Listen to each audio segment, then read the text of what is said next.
June 4th, 1942, 6:15 a.m. USS Hornet, 200 miles northeast of Midway Atoll.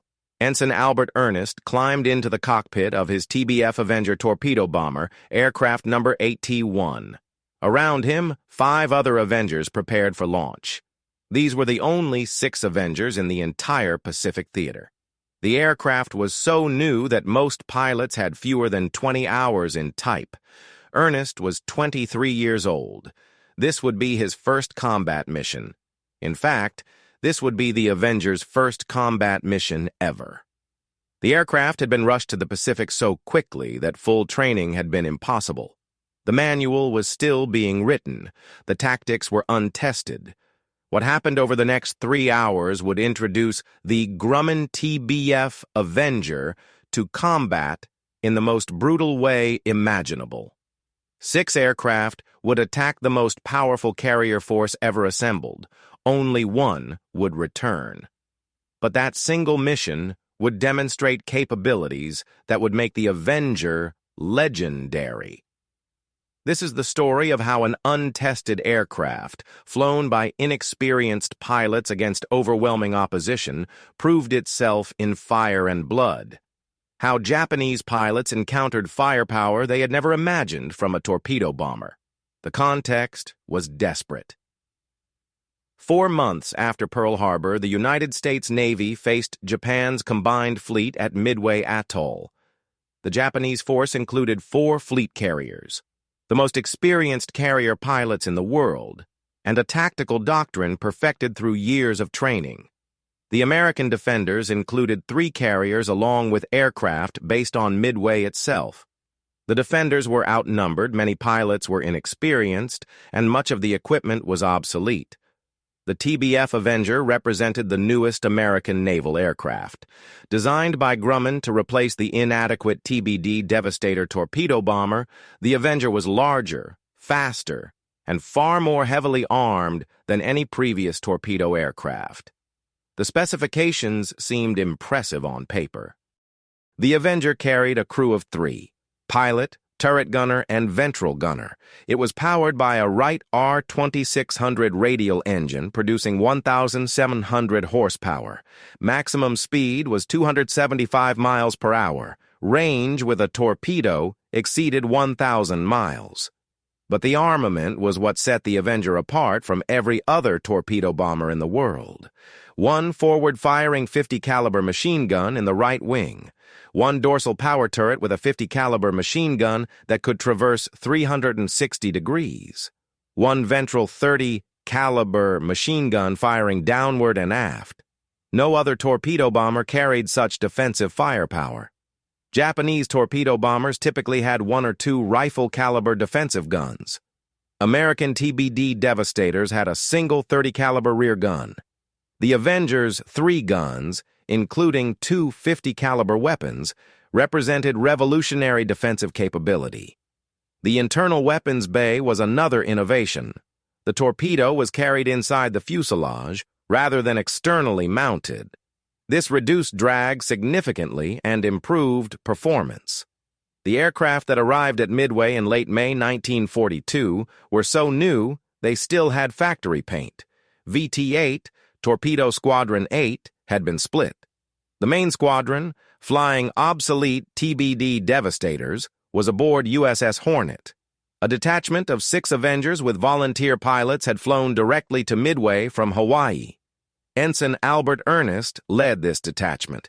He had been an Avenger pilot for exactly 3 weeks. His total flight time in the aircraft was 15 hours. His gunners, Aviation Radio Man 3rd Class J. Manning and Aviation Ordnance Man 3rd Class Harmon Farrell, had similar minimal experience. The other 5 Avengers were crewed by equally inexperienced men. Lieutenant Langdon Fieberling commanded the formation. None of them had ever fired a torpedo in combat. None had faced enemy fighters. On the morning of June 4th, when radar detected incoming Japanese aircraft, every available plane on Midway launched to attack the Japanese carriers. The 6 Avengers were among the first to take off, loaded with Mark 13 torpedoes. They flew in loose formation, searching for the Japanese fleet in the vast, empty ocean. Finding 4 carriers in that immensity seemed impossible. At 7:10 a.m., they spotted the Japanese fleet.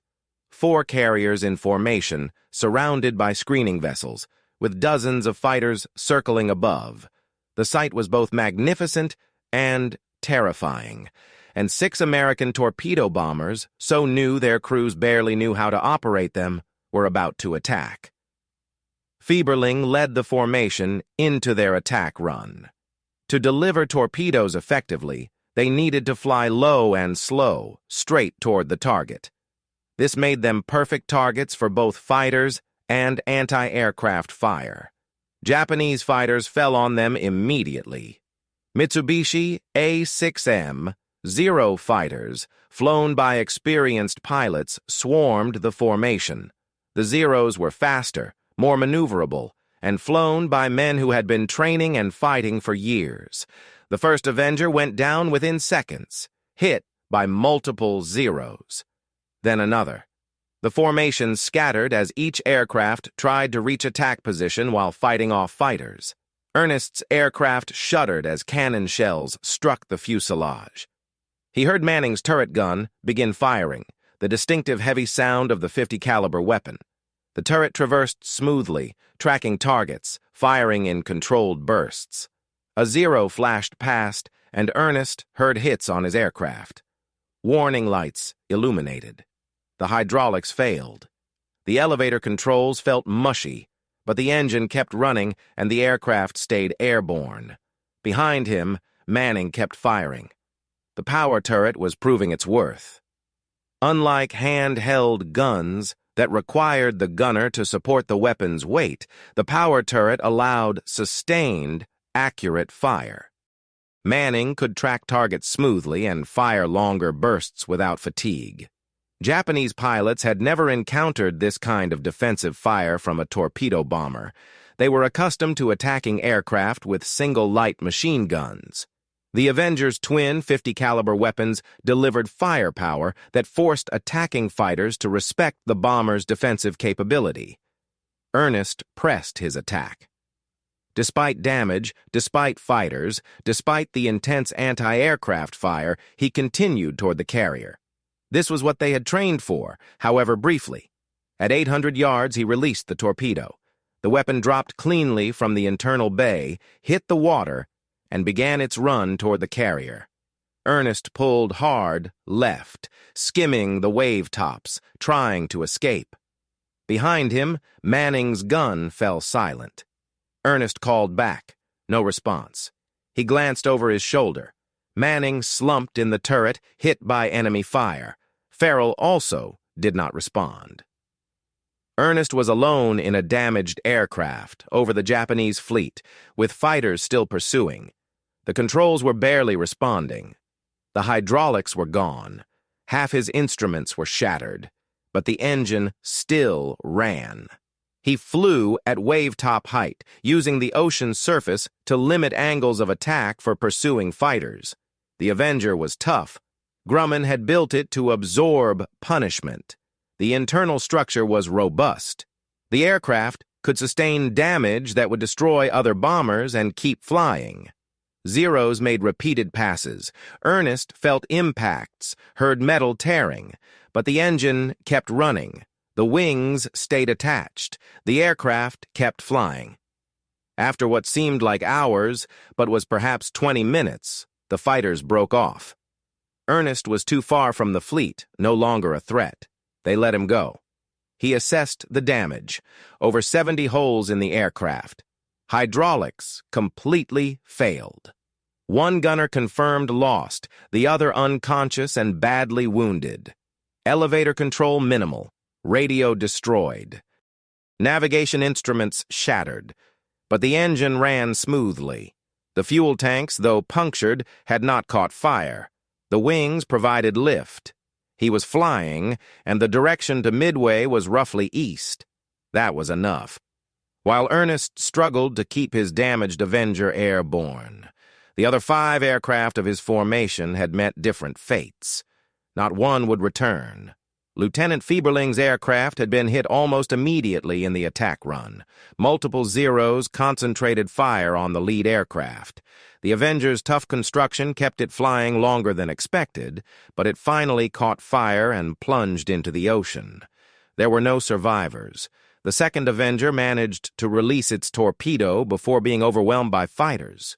The crew fought back with both turret and ventral guns, surprising Japanese pilots with the volume of fire. But numbers told. The aircraft was shot down. No survivors. The third and fourth Avengers fell in similar fashion.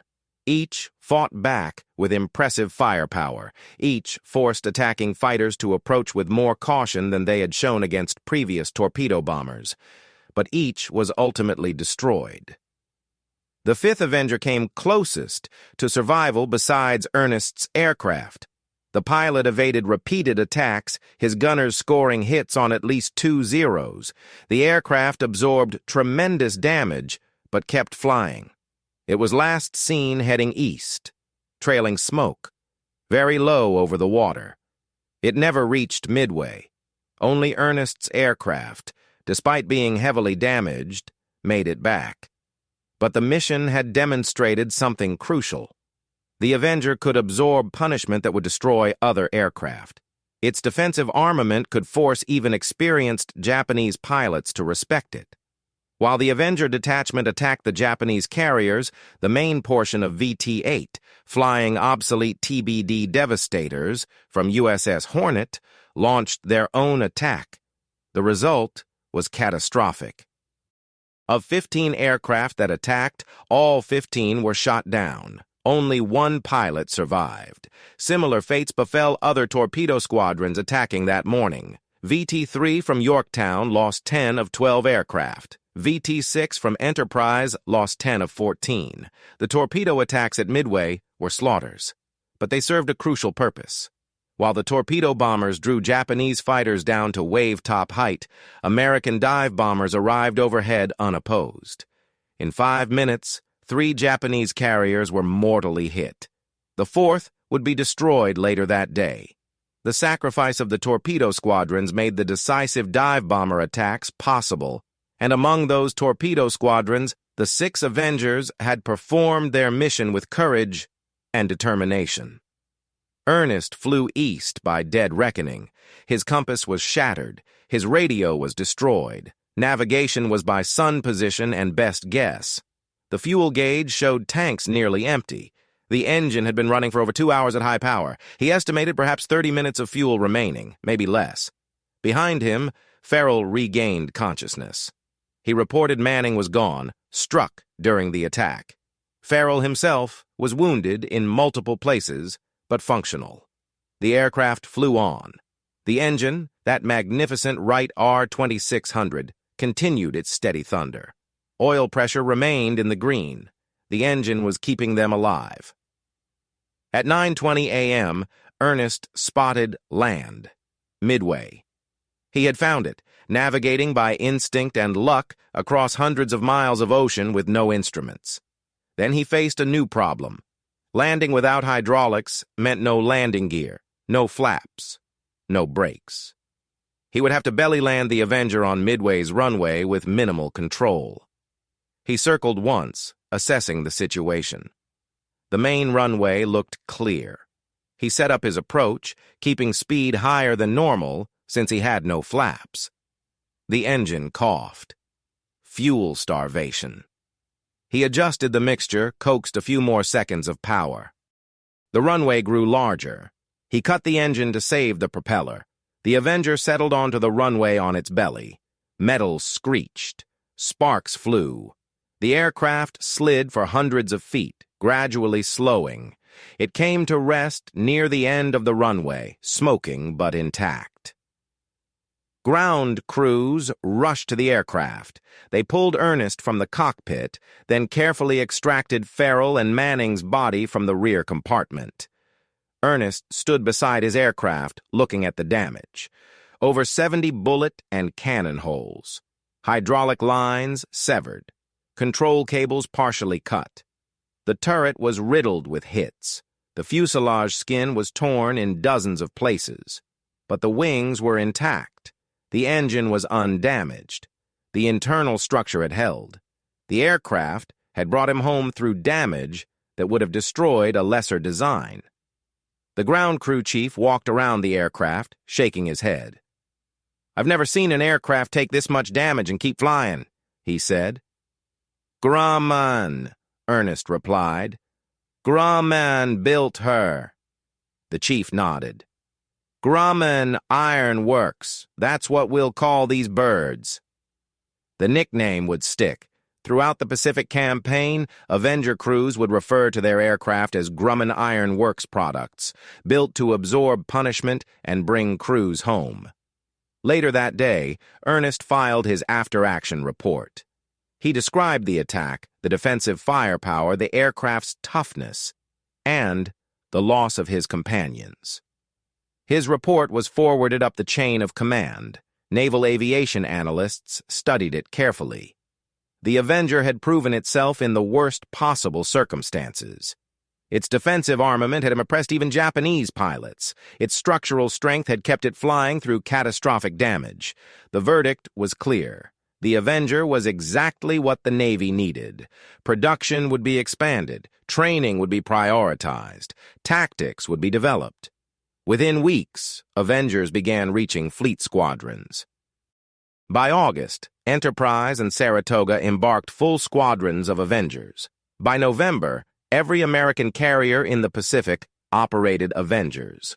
The Japanese pilots who had encountered Avengers at Midway reported back to their intelligence officers. These new American torpedo bombers were different. They were larger, faster, and far more heavily armed. The power turret allowed sustained defensive fire. Attacking them was more dangerous than attacking previous American bombers. Japanese tactical doctrine began adapting. Fighters were instructed to approach Avengers with more caution. Multiple fighters should coordinate attacks. The Americans had fielded a torpedo bomber that demanded respect. The Battle of Midway ended in decisive American victory. 4 Japanese fleet carriers were destroyed. Japan's naval aviation capability was permanently crippled. The strategic initiative shifted to the United States, but the cost had been high. American torpedo squadrons had been devastated. Of the 41 torpedo bombers that attacked on June 4th, only 6 returned. The casualty rate exceeded 85%. The Avenger's debut, while demonstrating the aircraft's capabilities, had also shown the vulnerability of torpedo attack. Changes would be needed. Tactics, training, coordination, all would evolve. Ensign Albert Ernest recovered from his ordeal and continued flying. He returned to the United States for training in September 1942. The Navy recognized that his survival demonstrated exceptional skill. He became an instructor, teaching new Avenger pilots the lessons he had learned. "The Avenger can take incredible punishment," he told student pilots. "But that doesn't mean you can be reckless. Use the defensive armament wisely. Trust your gunners. Work as a crew. The Avenger gives you tools to survive, but survival still requires skill." Throughout late 1942 and into 1943, American naval aviation underwent rapid evolution. New tactics were developed for coordinating torpedo attacks with dive bombers and fighters. Fighter escorts were prioritized for torpedo squadrons. The Avenger itself underwent improvements. Armor protection was enhanced. The turret mechanism was refined. Communication equipment was upgraded. Range was extended through improved fuel systems. By early 1943, the Avenger was no longer just a torpedo bomber. Its internal weapons bay allowed it to carry various ordnance: bombs for strikes against land targets, depth charges for anti-submarine work, rockets for attacking surface vessels. The Avenger became a multi-role strike aircraft. The anti-submarine role became particularly important. Avengers operating from escort carriers proved highly effective at hunting submarines. The combination of radar, depth charges, and endurance made them formidable submarine hunters. In November 1943, American forces invaded Tarawa. Avengers from carriers provided close air support. They bombed defensive positions and suppressed enemy fire. The Japanese defenders noted the effectiveness and resilience of the Avenger attacks. American aircraft seemed able to absorb anti-aircraft fire and continue attacking. By mid-1944, the Avenger was the standard American carrier torpedo bomber. Over 40 squadrons operated them from fleet carriers, light carriers, and escort carriers. Production exceeded 500 aircraft monthly. The Japanese military continued to respect the Avenger's capabilities. Intelligence reports revealed Japanese pilots were specifically briefed on Avenger defensive characteristics. The power turret was identified as a significant threat. This respect for the Avenger's defensive armament validated the design decisions made before the aircraft ever entered combat. The investment in heavy defensive guns and a power turret paid dividends in crew survival. In October 1944, during the Battle of Leyte Gulf, Avengers played crucial roles. Avengers from escort carriers attacked Japanese surface forces in the Battle off Samar, one of the most desperate naval engagements of the Pacific Campaign. The escort carriers were caught by Japanese battleships and cruisers, but Avengers attacked repeatedly with torpedoes and bombs, harassing the Japanese force, forcing evasive maneuvers, buying time for the carriers to escape. Commander Richard Fowler led multiple attacks against Japanese battleships. His report captured the intensity. "We attacked with everything we had. The Japanese threw up incredible anti-aircraft fire. We lost birds, but the Avengers kept fighting. The aircraft absorbed damage and kept flying." By early 1945, the Avenger was involved in strikes against the Japanese home islands. Operating from fast carrier task forces, Avengers attacked harbors, airfields, and industrial targets throughout Japan. In April 1945, during operations around Okinawa, Avengers found a new role: radar picket support. Japanese forces launched massive aerial attacks. Avengers provided early warning and directed fighters to intercepts. The versatility of the Avenger made it invaluable during the final months of the Pacific Campaign. By August 1945, when the conflict in the Pacific ended, the Grumman TBF Avenger had compiled a remarkable combat record. Nearly 10,000 had been produced. They had served with the U.S. Navy, Marine Corps, Royal Navy, and Royal New Zealand Air Force. Avengers had sunk numerous surface vessels, eliminated submarines, destroyed hundreds of aircraft on the ground, and provided close air support for countless amphibious operations. The aircraft's durability had become legendary. Countless crews returned in heavily damaged aircraft that remained airborne through structural toughness and redundant systems. The defensive armament had proven its worth in hundreds of engagements. Albert Ernest, the young ensign who had survived Midway in the Avengers' first combat mission, remained in naval aviation after the conflict. He eventually retired as a captain. In 1982, at a reunion of Midway veterans, Ernest spoke about his experience. "When I climbed into that Avenger on June 4, 1942, I was terrified. Brand new aircraft, minimal training, attacking the most powerful fleet afloat. But the Avenger brought me home. Through damage that should have been fatal, that aircraft kept flying. I owed my life to Grumman engineering." The turret gunner position, which had proven so effective at Midway and throughout the Pacific Campaign, became a model for future bomber defensive systems. The concept of power-operated turrets with heavy machine guns became standard for American bombers. J. Manning, Ernest's turret gunner who had perished at Midway, was posthumously recognized for his actions. His sustained defensive fire during the attack had damaged at least one Zero and forced others to break off attacks. He had fought his gun until the moment he was struck. Manning's sacrifice, and that of the other 9 men who flew Avengers at Midway and didn't return, represented the price of introducing new technology to combat. They had flown an untested aircraft against overwhelming odds and demonstrated its capabilities through their courage.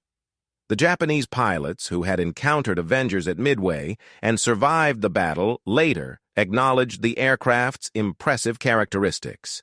In post-conflict interviews, several Zero pilots mentioned the Avengers' defensive firepower as something new and concerning. Commander Mitsuo Fuchida, who had led the Pearl Harbor strike and was present at Midway, wrote in his memoirs, "The American torpedo bombers at Midway attacked with great courage. The new type, which we later learned was called Avenger, showed impressive resilience. Our pilots reported they required more ammunition to shoot down than previous American torpedo aircraft. The respect Japanese pilots developed for the Avenger influenced their tactical approaches throughout the remainder of the conflict. The aircraft that had debuted so bloodily at Midway had earned that respect through the courage of its crews and the quality of its design." By the 1950s, the Avenger had been retired from frontline service, replaced by newer designs, but the aircraft continued serving in secondary roles for years. Some were converted to early warning radar platforms, others became aerial tankers, many found civilian use as fire bombers. The rugged construction that had kept Avengers flying through combat damage made them ideal for demanding civilian operations. Former military Avengers flew firefighting missions well into the 1970s. In modern times, several Avengers have been restored to flying condition by warbird enthusiasts. They appear at air shows and historical commemorations. The sight and sound of an Avenger in flight connects current generations to the history of naval aviation. The aircraft flown by Albert Ernest at Midway, Bureau number 00380, was too damaged to repair. After Ernest landed it on June 4, 1942, it was stripped for parts and the remains scrapped. But its legacy lived on in the thousands of Avengers that followed it into combat. The National Naval Aviation Museum acquired one of the Avengers that had been at Midway and placed it on permanent display. The exhibit includes information about that first combat mission and the crews who flew it. Museums and historical organizations have worked to preserve the stories of Avenger crews. The sacrifice of VT-8 at Midway is remembered as an example of courage and determination in the face of overwhelming odds. The technological legacy of the Avenger extends beyond the aircraft itself. The lessons learned from its design influenced subsequent generations of naval aircraft. The importance of rugged construction, the value of effective defensive armament, the versatility of internal weapons bays, all became standard considerations. Modern carrier aircraft, though vastly different in appearance and capability, reflect design philosophies that were validated by the Avengers' combat record. Build them tough, give crews tools to defend themselves, design for versatility. The story of the Avenger at Midway, of 6 brand-new aircraft flown by inexperienced crews against the most powerful carrier force afloat, captures something essential about innovation under pressure.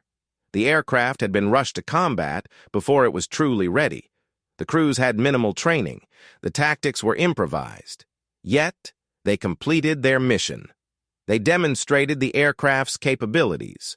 They forced Japanese pilots to respect American torpedo bombers in a way they never had before. And one aircraft, flown by a young ensign with extraordinary skill, brought its message home. The Japanese pilots were indeed stunned by the Avengers' firepower at Midway. They had expected another easy victory over vulnerable torpedo bombers. Instead, they encountered an aircraft that fought back with heavy defensive guns, absorbed tremendous damage, and continued attacking. That shock, that moment of realization that American aircraft design was evolving rapidly, contributed to the broader Japanese understanding that the technological balance was shifting. The Avenger was just one aircraft type among many, but it represented a trend. American industry would outproduce Japanese industry. American training would create new pilots faster than Japan could replace losses. American technology would field aircraft that matched or exceeded Japanese designs. The young men who flew those 6 Avengers into combat on June 4, 1942, most of whom did not return, deserve remembrance. They volunteered for a desperate mission in an untested aircraft. They attacked against impossible odds. They fought until the end. Albert Ernest survived to tell their story. His heavily damaged Avenger, riddled with holes but still flying, became a symbol of the aircraft's toughness and the crew's determination. The Grumman TBF Avenger entered combat in fire and blood at Midway. It emerged as one of the most important naval aircraft of the conflict. The Japanese pilots who first encountered it learned to respect its capabilities. The American crews who flew it trusted it to bring them home. On June 4, 1942, 6 Avengers attacked the Japanese fleet. Only 1 returned, but that one aircraft and the thousands that followed it changed naval aviation. The Japanese pilots were stunned by its firepower. They would remain wary of it for the rest of the conflict. That respect, paid in blood at Midway, was the Avengers' first victory.